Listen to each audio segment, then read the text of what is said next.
If you've been messing around with your device, like jumping between different ROMs, you may have lost your L1 Widevine Certification on one or both of your slots somewhere along the way.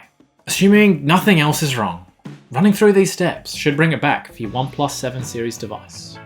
First off, we want to use the MSM download tool to restore OxygenOS 10 to a nice blank slate. If you haven't used this tool before, I won't run through it here as I have another video on it. It's a quick one though and has all the links needed in its description.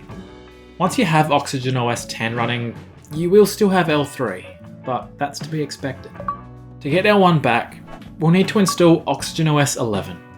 You should do this by downloading a full image of it, then moving it to your device's root folder. I'll have links to this in the description for the whole 7 series. If you're on a device that never got OxygenOS 11, like some of the 5G carrier models, unfortunately, you're a bit stuck. Then we want to go to the System menu, then System Update. Up the top in the cog menu, we want to hit Local Upgrade. Then select the file we just downloaded. Let this run through, and after a reboot, you'll have OxygenOS 11. At this point, you can check if things have worked, and L1 is appearing as it should.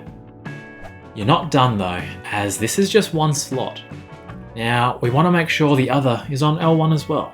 To do this, we go through the same process, again in System Updates, and Local Upgrade. And again, selecting our OxygenOS 11 download. This will apply the update to the other slot, and after a reboot, both slots should be on OxygenOS 11 with L1 Widevine Certification. You should also be good to install a custom ROM over the top now, and be reasonably confident you'll keep L1. If this hasn't worked for you, then you're unfortunately a bit beyond the scope of this basic fix. There can be a whole bunch of reasons why Widevine gets lost, and I won't even pretend that I'm knowledgeable enough to know how it works in too much detail. From what I've seen, sometimes the persist partition can be damaged. Sometimes a random OnePlus update just takes it away. So sometimes you just need to have OnePlus fix it directly. It all depends on how important it is to you. I tend to cast most of my media, so it's generally not something I notice.